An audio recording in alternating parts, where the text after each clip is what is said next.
بسم الله الرحمن الرحيم، والصلاة والسلام على سيدنا محمد. هنبدأ بإذن الله في الفيديو ده نستعرض الابليكيشن اللي احنا هنبنيه في البلاي ليست.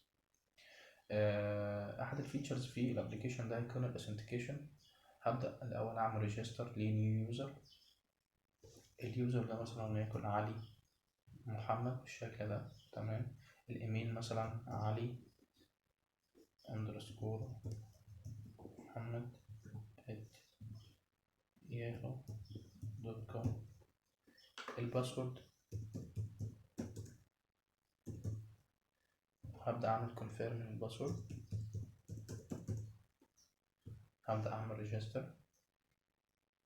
جابني على الداشبورد الخاصة باليوزر اللي اسمه علي محمد، تمام. هبدأ الأول أبلود ميديا لليوزر ده، تمام. في الأبلود ميديا ببدأ أستخدم الدروب زون فورم. الدروب زون فورم بتديني الإمكانية إن أنا أعمل دراج دروب لفايل أو أكتر من فايل على الأبليكيشن بتاعي. وطبعا أنا عامل ريستريكت للفورم دي إن هي تقبل images بس، فهبدأ آخد مجموعة من الإيمجز بالشكل ده مثلا.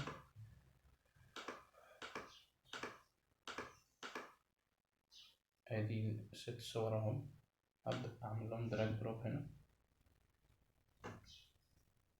هيبدأ يرفع الصور عندي على الابليكيشن وبتتخزن في الداتابيز. لو انا رجعت تاني للداشبورد هلاقي الميديا بتاعتي اترفعت بالشكل ده. ولو انا رحت على الميديا هلاقي الصور بتاعتي بدأت تعرض بالشكل ده. وممكن اعمل بريفيو للصور، اضغط على الصورة بيبدأ يعمل لي بريفيو للصورة بتاعتي، وبيجيب لي انفورميشن عن الصورة اتكريتد امتى ومين اليوزر اللي كريتها. واليوزر طبعا لان انا علي محمد ممكن اقدر اعمل لها ديليت. لو انا يوزر تاني هلاقي الديليت فانكشناليتي دي مقفولة، مش هقدر اعمل لها ديليت. جو باك، تمام. طبعا بنستخدم هنا في الابليكيشن الباجينيشن. فلو انا مثلا رفعت 3 صور تانيين او عدد معين من الصور، تعالى كده نرفع صور تانية.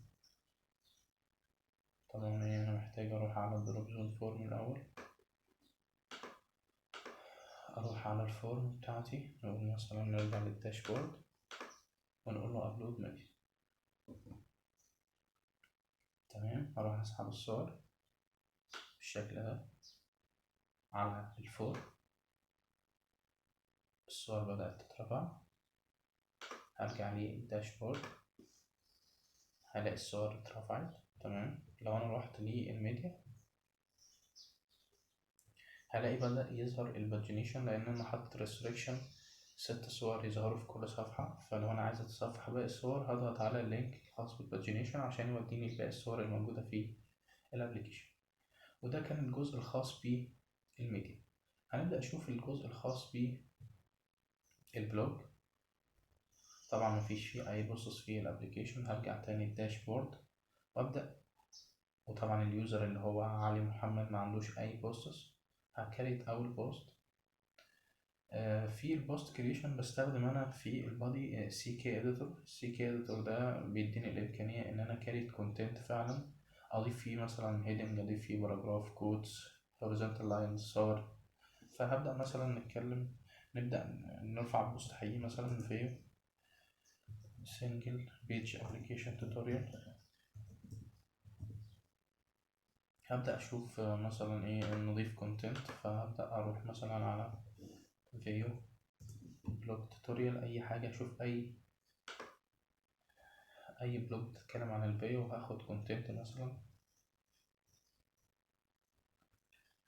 هبدأ اخد كونتنت بالشكل ده.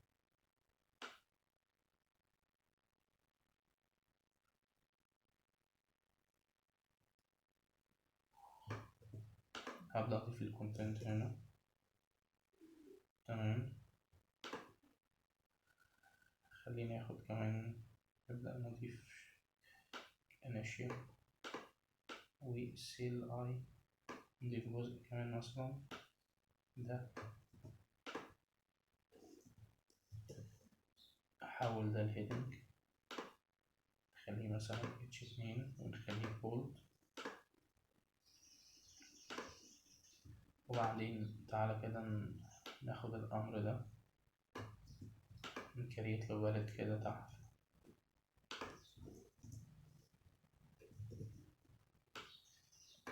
هنروح مثلا على الستايل مثلا ونحط له ستايل مثلا كونتينر بالشكل ده عشان ده أمر. ناخد كمان أمر مش مشكلة،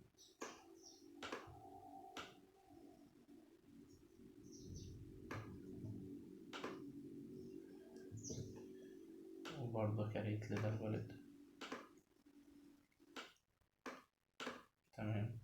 عايز أبدأ أضيف صورة مثلا، فبعد ده انتر هعمل horizontal line وأبدأ مثلا أجيب أي صورة. تعالى نشوف في صور هنا، مفيش صور. تعالى نجيب احنا صورة الفيو. هروح على، خلينا نروح على جوجل،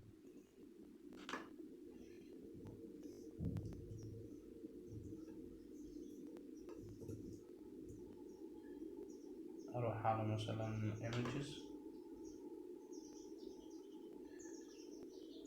ناخد الصورة دي. الصورة دي كويسة، نخلي دي مثلا كفر نسيبها عندنا فيه،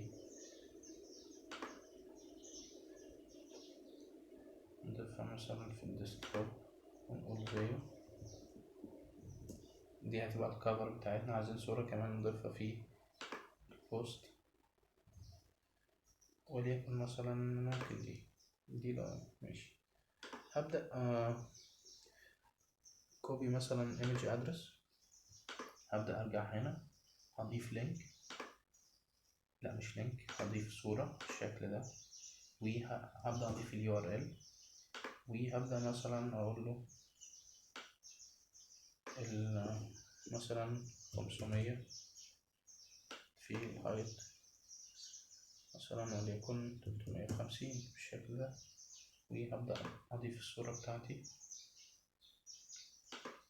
وهجيب الصورة مثلا أعمل لها ألاين بالشكل ده، وهبدأ أجيب الكفر فوتو اللي احنا لسه مسايبينها، أجيبها من على الديسكتوب الفيو، أعمل سبميت، ألاقي البوست بتاعي كاريت خد الكفر أهو، وادي التايتل وجاب لي انفورميشن البوست ده كاريت امتى ومين اللي كاتبه. لو عملت ريفيو للبوست هلاقي جاب لي الكونتنت بالشكل ده. وطبعا ده الباليتس اللي احنا ضفناها للأوامر. طبعا احنا مش مهتمين بالستايلنج، بس انا بعرفكم الفيتشرز اللي السي كي اديتور ممكن يقدمها لي.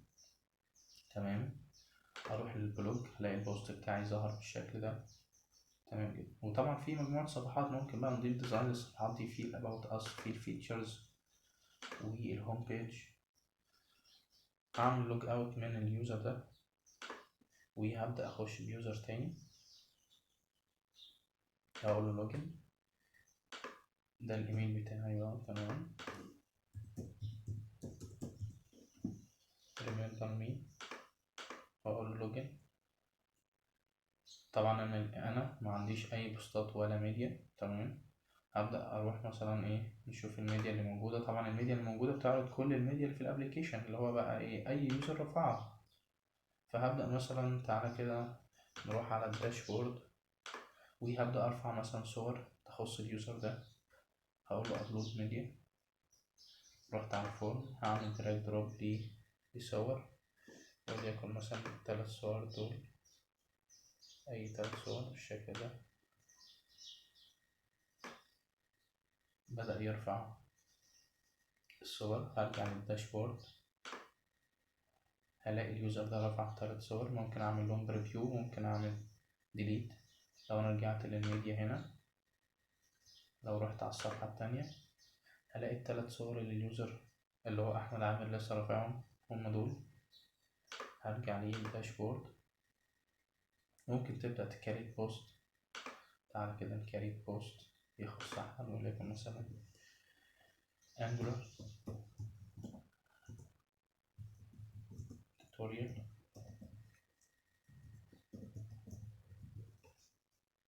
تعالى بقى نرجع هنا، نبدأ نشوف مثلا بوست يخص angular. انجولار، نضيف كونتنت انجولار بلوج توتوريال. تعالى كده نفتح مثلا اي واحد من دول، ناخد كونتنت بس،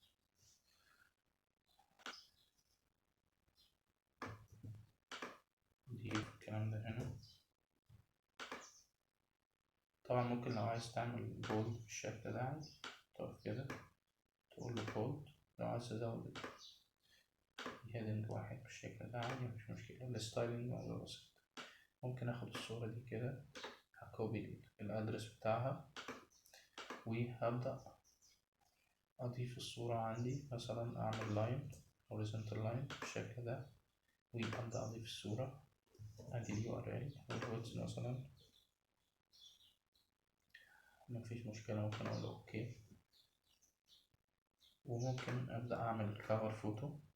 طب سي مثلا انا مش عايز اعمل كفر فوتو للابلكيشن ده او للبوست ده، عادي ممكن اعمل سبميت. تمام، وهتلاقي فيه ديفولت بليس هولدر انضاف للبوست بتاعي، لان مفيش فيه كفر فوتو. ممكن مثلا تروح على البوست، ولان انا اليوزر اللي هو احمد عامر، ممكن اروح على edit وإيديت البوست بتاعي بالشكل ده. تمام. طيب لو انا رحت على بوست يخص يوزر تاني، تعالى كده نرجع نروح للميديا، او نروح للبلوج، انا اسف. نروح مثلا للبوست ده اللي هو بتاع اليوزر اللي هو علي محمد. مش هلاقي لا فيه هنا لا edit ولا delete، لان مش انا صاحب البوست ده. ممكن اعمل له بريفيو بس واقراه، انما edit و delete لا، لان انا مش الاونر بتاعه. وبكده يبقى عملنا بريفيو لمعظم الفيتشرز الموجودة في الابليكيشن بتاعنا، واللي هنبدأ بإذن الله نشتغل عليها من الفيديو القادم. والسلام عليكم ورحمة الله وبركاته.